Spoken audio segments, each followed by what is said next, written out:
Muito bem, voltamos a falar direto da página do Jornal Visão Espírita, no YouTube e no Facebook, para mais uma gota de Espiritismo, mais uma gota do Livro dos Espíritos, livro terceiro, capítulo 8º, Lei do Progresso. Vamos iniciar o item Progresso da Legislação Humana. Progresso da Legislação Humana, questões 794 e 795. 794 e 795. Se você puder compartilhar esse vídeo, comentar, curtir, você ajuda na divulgação da doutrina espírita. Por quê? Se o vídeo tiver curtidas, se o vídeo tiver comentários, se o vídeo tiver compartilhamentos, tanto o YouTube quanto o Facebook entendem que é um bom vídeo e recomendam para outras pessoas. E o Espiritismo pode chegar na mão de quem tanto precisa. Como não tem fins lucrativos, pode ver que não tem propaganda nenhuma no vídeo, a gente não ganha nada com o vídeo. Para que haja a divulgação pelo YouTube e pelo Facebook, há necessidade da sua participação clicando ali no curtir, fazendo um comentáriozinho e compartilhando, tá bom? E desde já, muito obrigado por isso. Progressão da legislação humana ou progressão das leis humanas. Questão 794. A sociedade poderia reger-se unicamente por leis naturais, sem o auxílio das leis humanas? Quais são as leis naturais? Kardec separou a lei divina e natural em 10 partes, que é o que nós estamos estudando. Lei de adoração, lei divina e natural, Kardec dividiu em 10. Lei de adoração, lei do trabalho, lei da reprodução, lei da conservação, lei da destruição, lei da sociedade. Estamos estudando a lei do progresso, que é a 7ª lei. Depois tem lei de igualdade, lei de liberdade e a última, que é lei de justiça, amor e caridade. Por isso a pergunta aqui, né? A sociedade poderia reger-se unicamente por leis naturais, sem o auxílio das leis humanas? Resposta: poderia, se as leis naturais fossem bem compreendidas e se existisse o desejo de praticá-las. Então, elas lhe bastariam. Mas a sociedade tem suas exigências e precisa de leis especiais. Olha, tem um filme que é muito interessante, já é um filme relativamente antigo, que é muito interessante, que se chama O Primeiro Mentiroso. Não sei se vocês já viram, se não viram, é uma boa sugestão. É uma sociedade em que ninguém mente. A mentira ainda não tinha sido inventada, vamos dizer assim. E é curiosa a situação porque as pessoas tratam as outras sempre falando a verdade, né? Então, as pessoas estão passando uma pelas outras nas ruas. Tudo bem? Não, não estou. Hoje aconteceu tal coisa, levantei mal, briguei com meu marido, ou briguei com minha esposa, fui fechado no trânsito, hoje o dia está horrível. Ah, o meu também está horrível por causa disso, disso, disso, disso, disso. Ou meu dia está bom. Ah, eu queria... Vamos sair juntos? Não, você é muito feio. Não, você é muito feia. Não, não posso sair com você. Até no casal principal do filme, o sujeito chega, eu queria sair com você. Ela fala, você até que é legal, mas você é feio, tem nariz de batata, e se tivéssemos filhos, ele seria feio com nariz de batata, e eu não quero um filho feio com nariz de batata. Tá vendo aquela pessoa? Eu não gosto dele porque ele é arrogante, porque ele é isso, porque ele é aquilo, mas ele é bonito e os filhos que eu terei serão filhos bonitos. E é assim, mas só ele fica agastado com a situação, só ele fica irritado com as verdades que vão sendo jogadas na cara e machucando as pessoas. É uma sociedade extremamente cruel, onde as pessoas só falam a verdade. E aí, num determinado momento, ele vai ao banco e ele só tem lá, acho que $12, alguma coisa assim. E ele fala, ele não sabia, ele fala assim, eu queria tirar $800. E a moça do caixa fala, não, o senhor só tem $12, tem certeza que é 800? O sistema está mostrando aqui 12. E ele, pela primeira vez, ele fala uma mentira, ele fala, sim.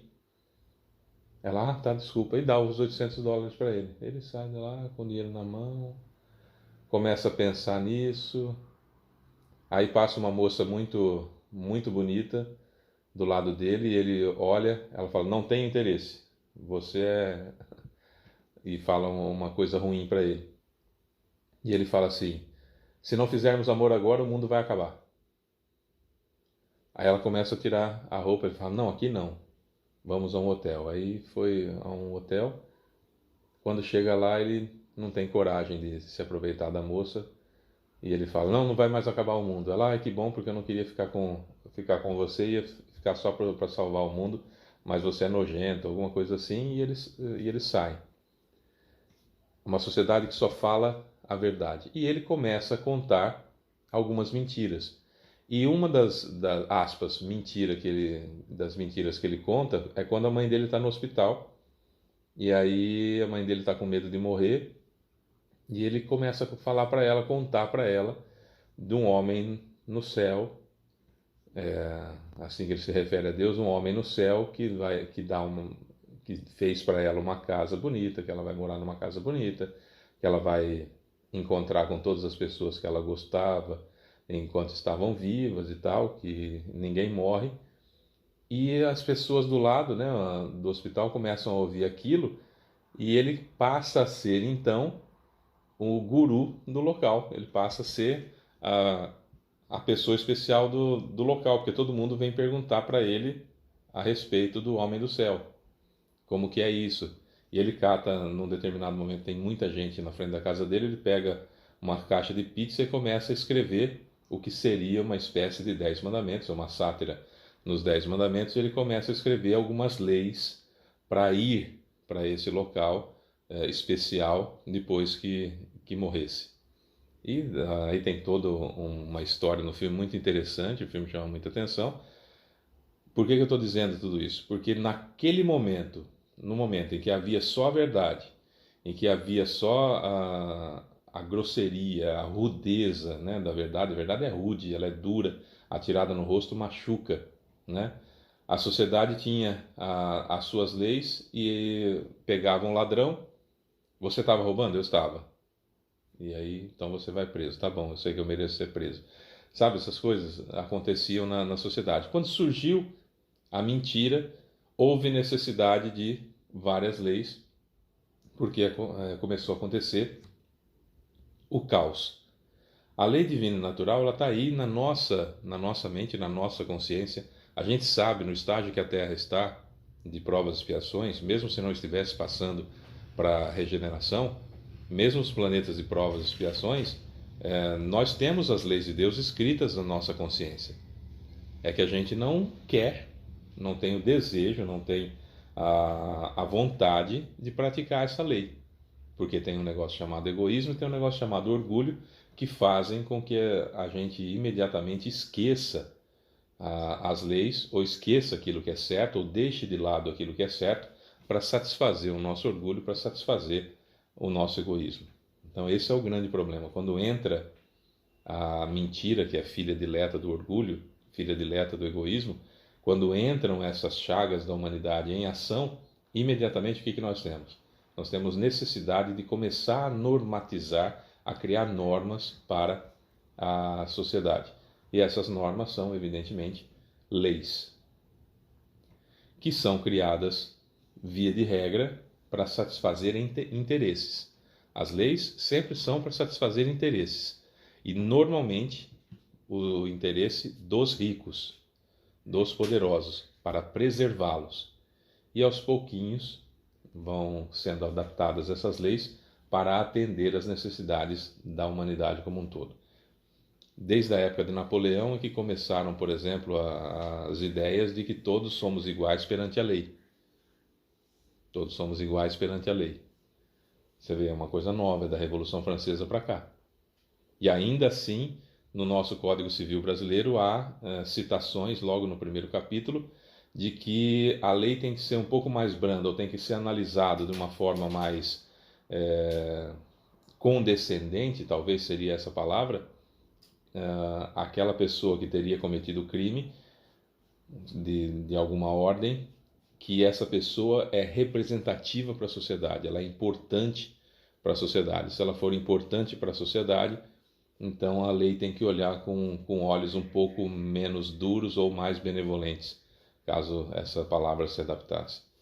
Então, veja que sempre as leis são para atender aquelas pessoas mais poderosas. No Brasil, por exemplo, tem uma lei, a lei do furto, por exemplo, que é a Lei 9.099, que até 4 anos, se a pena for de até 4 anos, já libera a pessoa na hora. porque tem a ver com a lei, que a corrupção entra nessa lei de furto, então ela é um pouco mais branda, porque se alguém for pego em corrupção, sabe, são situações que vão sendo adaptadas sempre em primeiro plano em primeira situação, para os poderosos, para os ricos da terra. Então elas vão ter sempre que ser alteradas. Se nós tivéssemos o desejo de fazer o bem, se a verdade fosse algo único na nossa vida, se nós não falássemos mentira, se todos nós falássemos apenas a verdade, embora com gentileza, que é possível, perfeitamente possível, aliás, é o que se recomenda, então aí nós teríamos condições de viver numa sociedade apenas com as leis divinas ou lei divina ou natural. Por enquanto ainda não é possível, né? Por enquanto ainda não é possível. 795. Aí vem a explicação daquilo que eu estava falando. Qual a causa da instabilidade das leis humanas? Resposta: nos tempos da barbárie, os mais fortes faziam as leis e faziam-nas para si. Foi preciso modificá-las à medida que os homens foram compreendendo melhor a justiça. As leis humanas ficam mais estáveis à medida que se aproximam da verdadeira justiça, isso é, à medida que são feitas para todos e se identificam com a lei natural. Uma explicação de Kardec. A civilização criou novas necessidades para o homem, e essas necessidades são relativas à posição social que ele ocupa. Foi preciso regular os direitos e deveres dessa posição por meio das leis humanas.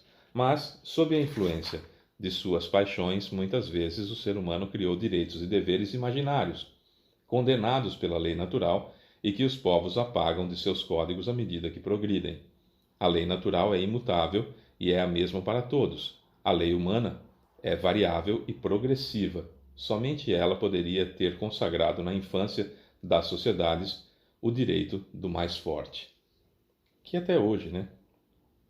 Na época de Kardec, mais do que hoje, que era no século XIX. Mas hoje ainda a lei, ela favorece, via de regra, favorece o mais forte. Se você tiver dinheiro, você vai... se você tiver dinheiro no Brasil, compensa o roubo, o furto, o desvio de verba, por exemplo, por parte de político. A gente vê aí políticos milionários, né, com dinheiro sobrando para tudo quanto é lado, muito dinheiro, comprovadamente desviado dos cofres públicos, comprovadamente desviado do nosso dinheiro, né? Porque não existe dinheiro público, existe dinheiro do público, né? Tirado à força da gente por meio dos impostos, que tentam chamar de contribuintes, os pagadores de impostos, né? É um absurdo isso, porque não é contribuinte, é tirado à força, né? A gente é obrigado a pagar imposto em tudo, uma quantidade gigantesca de imposto em absolutamente tudo que a gente compra, e esses impostos não voltam para nós em benefícios como deveria, porque para na mão de muita gente, para nos bolsos de muita gente. E se essa pessoa tiver muito dinheiro, ela consegue, através das leis que sempre protegem os mais fortes, com advogados caríssimos, que faz com que a pena seja mais branda ou que fique em prisão domiciliar em casas gigantescas com tornozeleira eletrônica que dá para tirar a qualquer momento pela corrupção, etc, etc. Então, enfim, se você tem dinheiro, realmente o crime compensa. Não fique impune pela lei divina e natural. Não, definitivamente não.